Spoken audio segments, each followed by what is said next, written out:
മാലിന്യ സംസ്കരണത്തിന് പുതിയ smart machine പരിചയപ്പെടുത്തി തിരുവനന്തപുരം നഗരസഭ. 1 ടൺ മാലിന്യം വെറും 8 മണിക്കൂർ കൊണ്ട് ഈ യന്ത്രത്തിലൂടെ സംസ്കരിക്കാനാകും. അതേസമയം യന്ത്രം യാതൊന്നും പുറന്തള്ളുന്നില്ല എന്നതും മറ്റൊരു പ്രത്യേകതയാണ്. യന്ത്രത്തിന്റെ ട്രയൽ റൺ തദ്ദേശ സ്വയംഭരണ മന്ത്രി MP രാജേഷ് നിർവഹിച്ചു. കുമിഞ്ഞുകൂടുന്ന മാലിന്യങ്ങൾ നഗരസഭയെ പ്രതിക്കൂട്ടിലാക്കുമ്പോഴാണ് പുതിയ സ്മാർട്ട് മെഷീന്റെ വരവ്. ആഹാരാവശിഷ്ടങ്ങൾ, ചെറിയ മെറ്റലുകൾ, പ്ലാസ്റ്റിക് ഉൾപ്പെടെയുള്ള വസ്തുക്കൾ ഇതിൽ നിർമ്മാർജ്ജനം ചെയ്യാം. ഏറ്റവും പുതിയ സാങ്കേതിക വിദ്യ വേസ്റ്റ് മാനേജ്മെൻറ്റിൻ്റെ കാര്യത്തിൽ ലഭ്യമാക്കാനാണ് സർക്കാർ ശ്രമിക്കുന്നത്.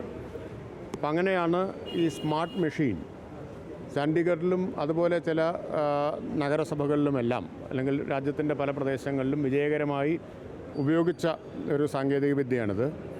ഇതിൻ്റെ സാങ്കേതിക വിദ്യ മാലിന്യത്തെ RDF ആക്കിയിട്ട് മാറ്റുകയാണ്. RDF എന്ന് പറഞ്ഞാൽ ഇന്ധനമാണ്. സിമന്റ് ഫാക്ടറികളിൽ ഉപയോഗിക്കാവുന്ന ഇന്ധനമാക്കിയിട്ട് ഇതിനെ മാറ്റുകയാണ് ചെയ്യുന്നത്. കേന്ദ്ര സർക്കാർ പേറ്റന്റുള്ള മെഷീന് കാശ് മുടക്കുന്നത് സ്മാർട്ട് സിറ്റിയാണ്. പരീക്ഷണാടിസ്ഥാനത്തിൽ കേരളത്തിലെത്തിച്ച 4 മെഷീനിൽ 2 എണ്ണം തിരുവനന്തപുരത്തും 2 എണ്ണം കൊച്ചിയിലുമാണ് പ്രവർത്തിക്കുക. മാലിന്യമുക്ത നവകേരളത്തിന് ഊർജിത പരിപാടികൾ പ്രഖ്യാപിച്ച് നടപ്പിലാക്കുന്നതിനിടയിലാണ് മാലിന്യ സംസ്കരണത്തിൽ ഈ പുത്തൻ പരീക്ഷണങ്ങൾ.